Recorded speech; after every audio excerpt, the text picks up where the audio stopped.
Thank you, Aaron, for the introduction. It's a great honor to be standing here with you. You have, Aaron, you have been such a close friend for so many years and have provided so much inspiration to me, I have to say. Before I begin, I want to say that all of us in Israel are deeply concerned by the devastating storm that has hit the eastern coast of the US. We're hoping that the people in the region will be able to get back to their daily lives as quickly as possible. Times of trouble remind us of the deep bond between Israel and the American people. As you know, we are in the middle of an intense election campaign, but it won't be a political speech, I promise. This election is really about fundamental questions about Israel's identity as Jewish and democratic state. As the head of the Labour Party, my vision is to promote major socioeconomic change that will make Israel a better country for its citizens, which Jews around the world will continue to support with pride. We have so much to be proud of already. A vibrant culture, an innovative business sector, a developed high-tech industry, a strong army, of course, a good healthcare system that still works well.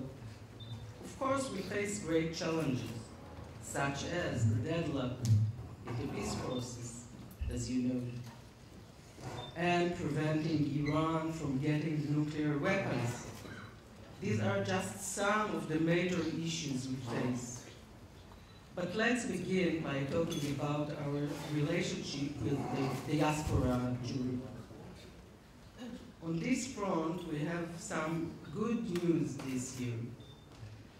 You may recall that in May, the Attorney General decided to allow Reform and conservative rabbis to receive salaries from regional councils in some communities.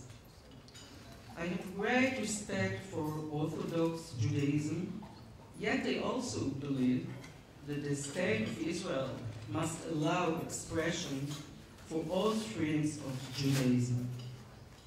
This decision was a great achievement for liberal streams of Judaism. It is victory for freedom of religion and for all people who want Israel to become a more tolerant, open, and just society. We need many more steps like this to continue to bolster the bond between Israel and the diaspora Jews. Judaism, as you know, is the ultimate source of social justice.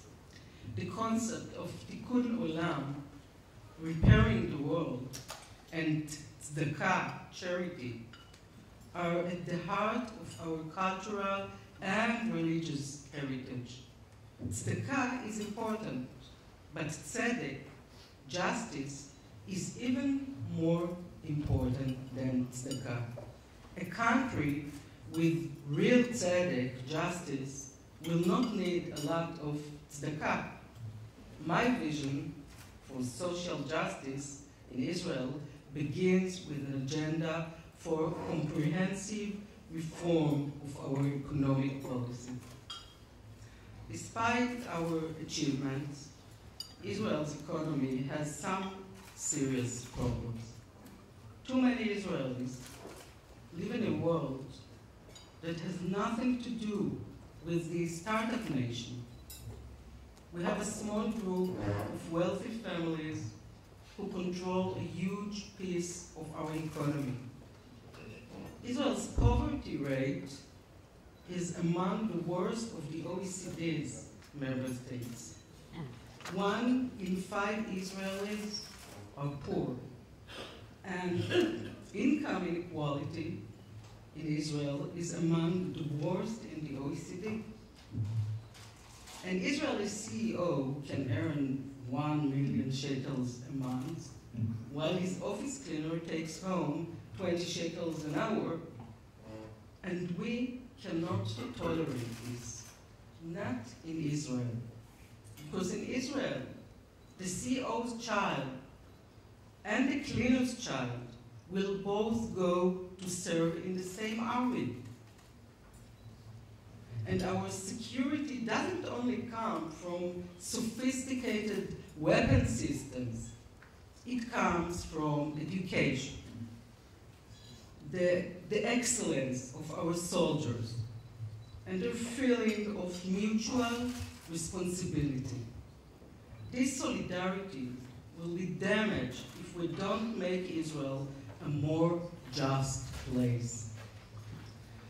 The good news is that Israelis want to fix this problem. Last year, hundreds of thousands of people took out to the streets demanding social justice. Many of them are now finding a political home in the Labour Party. I believe we can fix our government, our economy, and our education system by balancing a free market competition on one hand and the state's responsibility for its citizens on the other. Over the past decade, the economic policies of Israel governments have been based on neoliberal ideology. Israel's current government still believes that states is the problem and that unregulated free markets are the solution. I believe that governments are the cure, and social democratic approach offers a balanced response to today's challenges. I have focused on these issues for many years, first as a journalist, as Aaron said, and in the last 7 years in politics. In the Knesset, I have legislated 42 laws to promote socioeconomic change by improving the day-to-day lives of ordinary Israelis. The goal is to foster more equality between men and women, between Arabs and Jews, between immigrants and veteran Israelis. We built Israel on Labour Party values, Zionism and social fairness. David Ben-Gurion understood this when he established free education, even without having a budget to pay for it. Yitzhak Rabin understood this when he allocated huge sums to education, even though he was a military man, as you know.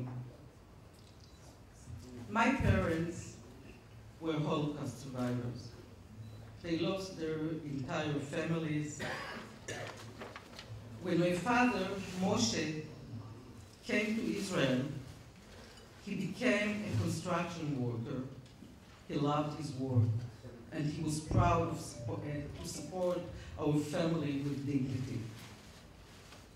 Today, I have a very modest dream that people like my father, my late father, workers of all types, no matter where they may be, can provide for their families with dignity and can afford housing and other basic needs. Nobody deserves to be thrown to the margins of society while a small group of people get rich. Nobody. In Israel, advancing this modest dream is a huge political challenge, not only because of the dominance of the security and regional issues, but because in Israel the definitions of left and right are very confused. Some people, like me, seek peace as well as social change, but you will also find people on the left who support peace but share a totally neoliberal approach to the economy. Meanwhile, there are people on the right who are also lower income earners. Many of them increasingly realize how badly they have been hurt by these economic policies. I'm trying to redefine and rejuvenate our political debate. This means adding a serious discussion on the economy to the public agenda in Israel. It has the potential to change the traditional two-block political landscape in Israel. It is no coincidence that over the past year, the Labour Party has enjoyed a dramatic increase in popularity in the polls. Poverty and social injustice foster racism and intolerance. This is true everywhere, not just in Israel. So, in societies with huge economic gaps and deep poverty, the flowers of peace will never bloom. My goal is to build a better society, rooted in social justice. We need an economy in which wealth and prosperity really trickles down. This can give Israelis economic security to confront the challenges that we face in the Middle East from a new perspective. It can provide new ways for us to address fundamental questions about what it means to be Jewish democracy. And I truly believe that it can have a big impact on the type of dialogue we have with the diaspora Jewry in the years to come. Our ability as a nation to address all of these challenges will be decided soon, when we will know who will become the next Prime Minister of the State of Israel. Thank you very much.